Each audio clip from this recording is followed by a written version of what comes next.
Many apologies, but I recently had major oral surgery and I haven't quite remastered the ability to speak. So, while I know you are used to hearing my buttery dulcet tones, this week I've had to outsource this to a British man because I thought it would be funny. I also have been spending my recovery time watching movies while hopped up on painkillers, which to me sounds like a recipe for good content. Most of these I'd never seen before, so here are some first impression reviews of classic films from someone who's high on drugs. So I'm 40 years old and I'm watching Lord of the Rings, the first one, for the first time. I haven't read the books, but they are obviously based on the classic fantasy series, Harry Potter. Yeah, this just wasn't for me. I've just never been into fantasy series. In fact, when the movie started I was really interested in Gandalf and the Hobbit village and everyone's relationship with one another, but once they set off on some grand adventure I started losing interest. It's hard to genuinely be interested in a story that you already know because you've absorbed it through cultural osmosis, and you find yourself waiting for things to happen because you know about them already, and people are saying things that you recognize from horribly out-of-date memes. None of this was bad, mind you, it just isn't to my taste, and also, holy shit, does Frodo get stabbed a lot? Is he some great hero? Because it seems like half the movie was spent trying to help him because he got stabbed again. Overall, if this is your sort of thing then I am happy you apparently have 9 hours of it to enjoy, but I doubt I would ever consciously watch the rest of this. Technically I've seen JFK before, but despite it being more than 3 hours it has somehow been burnt from my memory and, for that matter, the cultural zeitgeist. This movie is a fucking fever dream and I honest to God can't believe it exists or was ever allowed to be made. The movie is about a historical account of New Orleans District Attorney Jim Garrison's attempt to uncover and prosecute those responsible for the assassination of John F. Kennedy. So, you watch the movie and see Kevin Costner, a major star at the time, playing the main character. Then what follows is an unbelievable parade of every major star you can possibly imagine. Kevin Bacon, Tommy Lee Jones, Joe Pesci, Roseanne's sister, Gary Oldman, John Candy, Jack Lemmon, Walter Matthau, Ed Asner, Donald Sutherland, Newman, Bill Murray's brother. I'm still not done. Vincent D'Onofrio, John LaRoquette, oh, and for good measure it's narrated by Martin fucking Sheen. This is completely insane. Imagine if a film was made today about the conspiracies surrounding the Clinton family, genuinely alleging that the President of the United States orchestrated a series of murders and cover-ups, and it starred everyone from the Marvel Cinematic Universe. Imagine that happening. That's what this film was, and it was a massive part of the culture at the time. But that time has passed, and I can't remember the last time I heard anyone refer to it. As for the movie itself, it's a deeply compelling train wreck. Even though the film patently lies about several things, like it being impossible for a single rifleman to fire in the amount of time, or Oswald being a mediocre shooter, or tests showing Oswald hadn't fired a gun that day. Sure, you can argue that the circumstances surrounding Oswald are suspect, but lies do not bear the fruit of truth. Also, the courtroom scenes are laughably terrible. It's supposed to be the trial of Bertrand Shaw, but the movie doesn't show them even attempting to make their case, and it ends with what feels like a half-hour monologue of Kevin Costner conjuring Alex Jones into existence. I would genuinely be interested to know what director Oliver Stone's intentions were with the character. Are we supposed to see him as a fearless hero? Because honestly, and this could be due to conspiracy theorists going from being seen as eccentric kooks to dangerous lunatics, but Costner's Jim Garrison now comes off as the latter. As someone neglecting their family to rant at the clouds at the film's conclusion.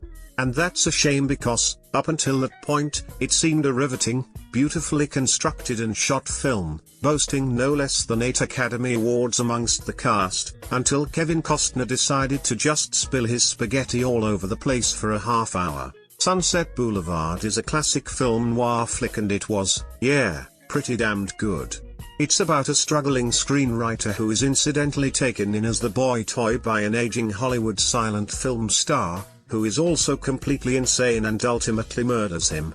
The film opens with him running from collectors who want to repossess his car, and he stumbles by this Hollywood mansion completely by accident, but in talking with its owner she reveals to him that she's been working on a movie script to fuel her big comeback. Of course, she's completely delusional, but he agrees to help her polish it up. He then reluctantly begins living there, and this was one of the major problems I had with the story. It's 3 acts, but the first act feels incredibly rushed while the second act drags on. The main character goes from, "I gotta get the hell out of here," to, "I live here now," in the blink of an eye. The movie also goes out of its way to reveal to the viewer that her servant goes to painstaking lengths to protect her and preserve her mental state, writing her fan letters every day so she never feels like people have forgotten her, and even removing anything from the house that she could potentially harm herself with, as it's revealed that she's tried to commit suicide numerous times in the past and does so at one point after her boy toy walks out on her. So it's a bit surprising at the end of the movie when she's like, "I have a gun now." But aside from those minor quibbles, it is a great film with some breathtaking cinematography and a fantastic story. When she's being arrested, and the culmination of her delusions cause her to act as though she is needed on set, is such a nice piece of acting and one of those perfect endings that are so rare in movies. Definitely a recommend if you haven't seen it. Mad Max Fury Road just made my fucking head hurt. I'm sorry, I don't know if it was the drugs or I'm just an old bastard now, but it was all just too much. You know that family member you have that is really talkative, and if alcohol is involved they become too much to be around, so you're grateful that you only have to see them maybe once a year. Imagine a family reunion with everyone in your family and extended family and their extended families, but they're all that relative. That's what this movie was like. Yes, I can appreciate the gorgeous filmmaking and cinematography, the jaw-dropping shots and everything that went into producing Mad Max Fury Road. I just needed the film to dial things down a smidge. It was like eating a pizza, only they got rid of the crust and the sauce and replaced it with more cheese.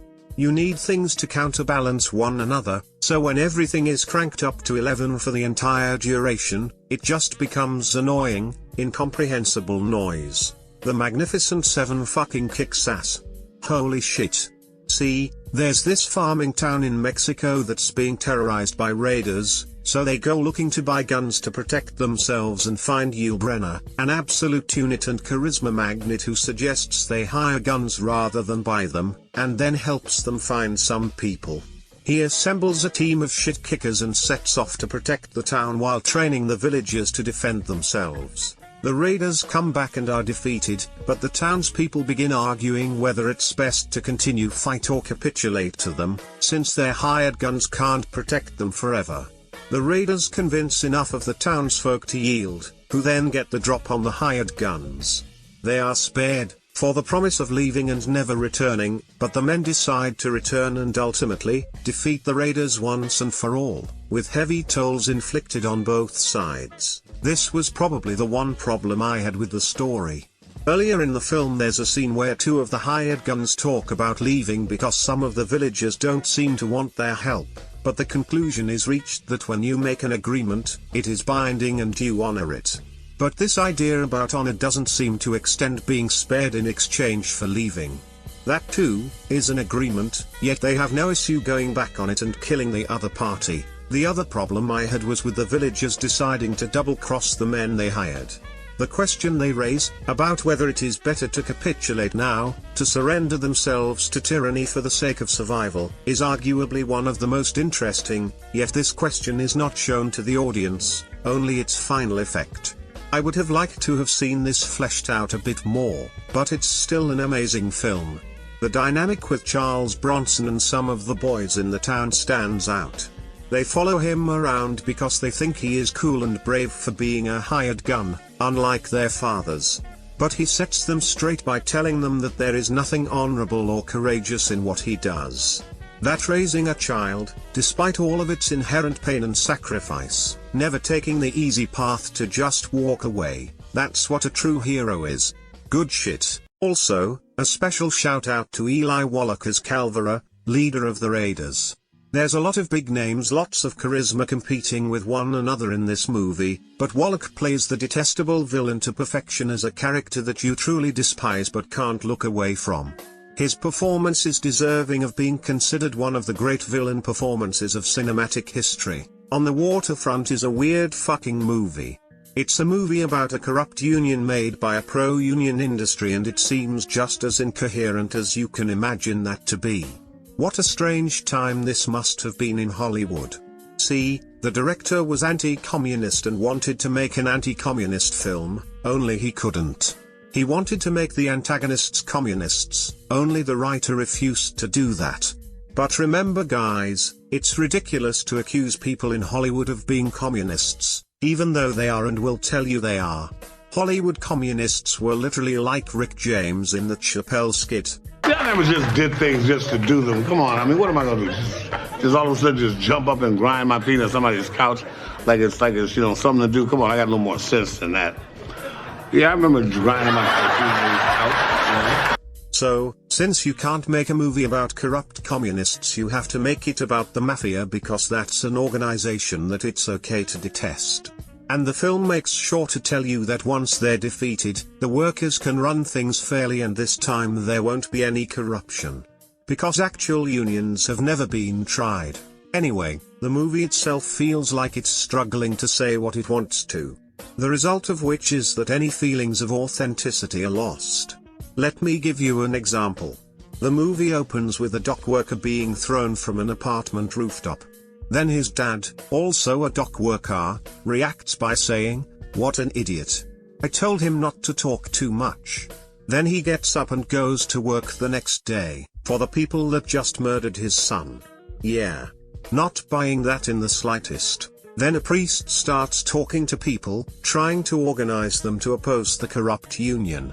They hold a meeting at the church, but people show up and start wrecking the place and beating the shit out of people.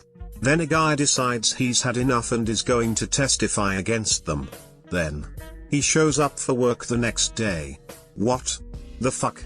Fortunately for this corrupt union, they are simultaneously all powerful, and yet no one who opposes them thinks it's a good idea to hide from them. So after he gets killed, there's this hilarious scene where the priest delivers this speech about how terrible and corrupt the union is and someone has to stop them. They start throwing shit at him, and someone on set yells, "Shut up about that." Shut up about that! Which for some reason is burned into my memory. It's so funny to me because it feels like a sentence no one has ever uttered before or since. Shut up about that implies that what's being said is true, but no one should listen anyway. I don't know why that's so funny to me. I guess I can't talk about this movie and not mention Marlon Brando's performance. I definitely get what people mean when they say he was ahead of his time. Watching Marlon Brando in older movies is like watching someone from today who was digitally added to a movie from the 50s.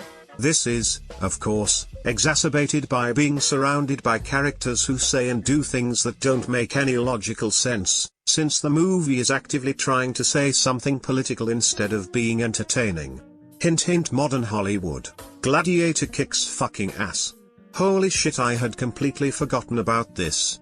And speaking of unforgettable villain performances, Joaquin Phoenix's Commodus would certainly be on the Mount Rushmore of them. He is utterly detestable and completely pathetic, thanks to his unbelievably nuanced performance. There are so many unforgettable kick-ass moments and perfectly delivered lines, the most important of which obviously being the part about queer giraffes. You sold me queer giraffes. This movie is fucking great. See you around, you queer giraffes.